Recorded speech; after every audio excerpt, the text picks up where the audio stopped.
Good day everyone, I am Aldi Hamora, and this time I am going to continue the topic about the 10 important Filipino artworks you can only see at the National Museum.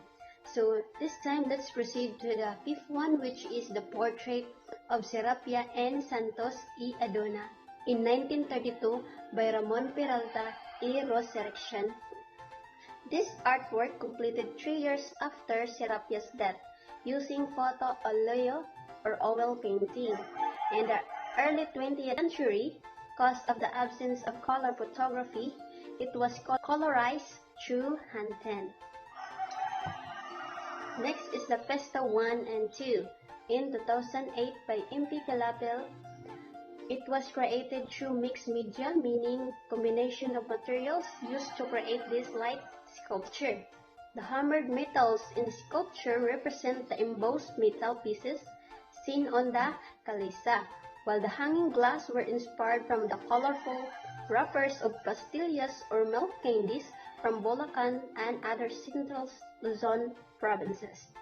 And she also added mirrors and shaped glass depicting waves and bubbles representing the ocean, which describe the Philippines as an archipelago.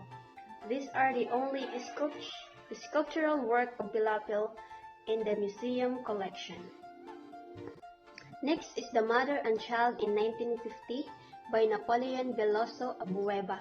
It is made of one piece, abode or volcanic top made by Napoleon Abueva, known as the father of modern Philippine sculpture.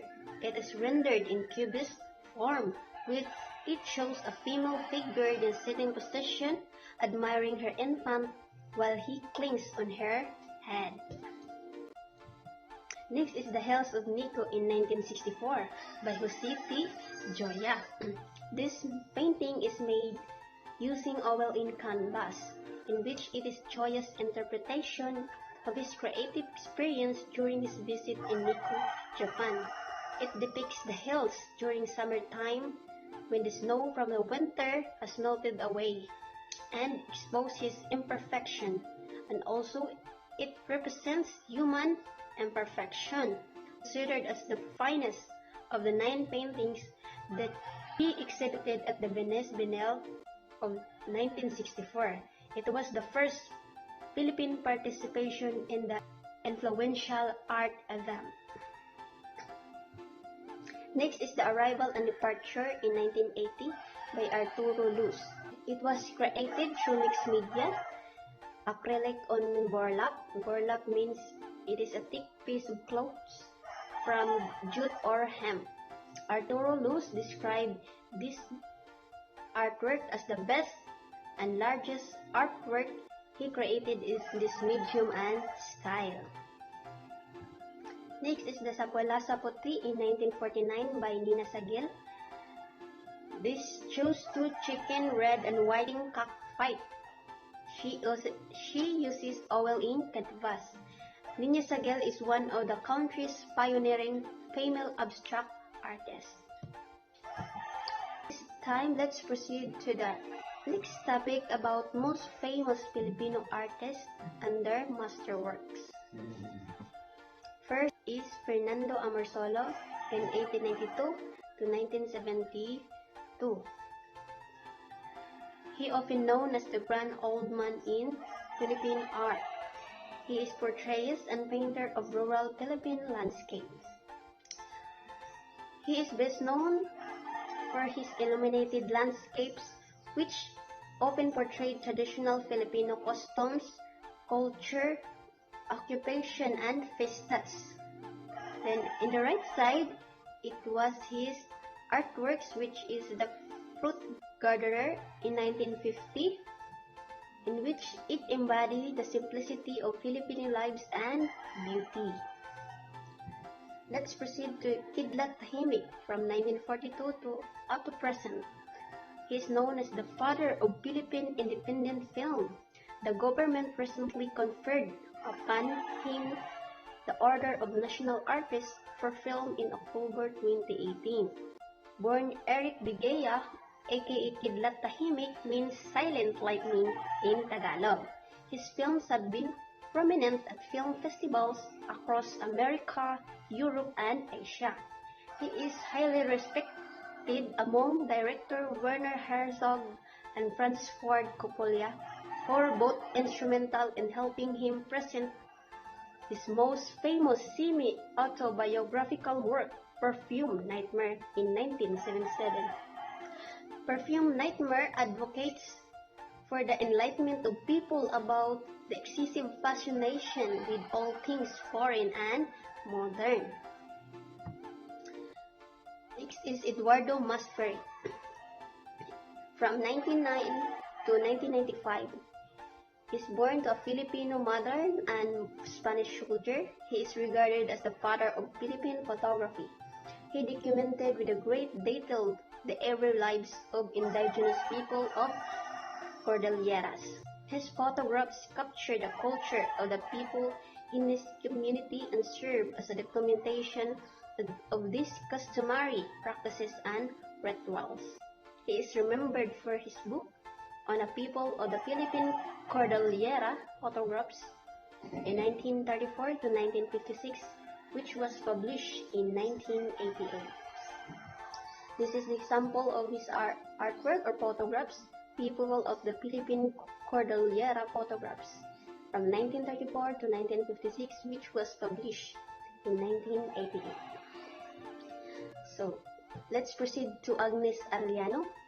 From 1949 to up to present, she was born to a family of prominent male architects and sculptors, best known for his surrealist and expressionist work in plaster, bronze, and cold-cast marble. His sculpture highlight the female body and draw from themes surrounding sexuality, religion, and mysticism. Drawing from the tragic death of her parents and sister from a house fire in 1981, her work explores themes of creation and destruction and the cycles of life from birth to death. This is the examples of Agnes Arellano artworks, which is the Carcass Cornupia. In 1987, it shows how death and destruction life can come forth.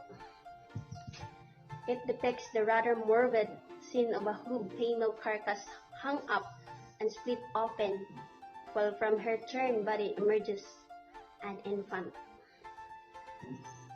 Next is Roberto Rodriguez. From 1937 to 2013, he used his mother's maiden name, Chabet, when he began his career in art.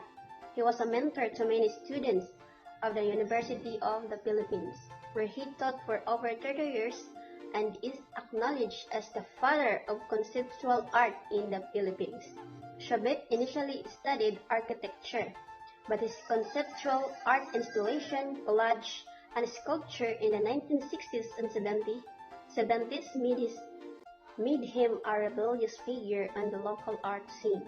He was the founding museum director of the Cultural Center of the Philippines from 1967 to 1970, where he established the 13 Artist Award that highlight the achievements of young artists whose work shows a contemporary view of art making and thinking.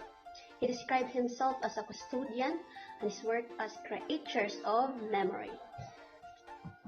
This is an example of Roberto Chabet's artworks, which is one thing after another, at the Mesquite House, Manila, Binel, 2018. It is a method for making the collage, literally attaching each sheet of paper side by side with stripes of masking tape.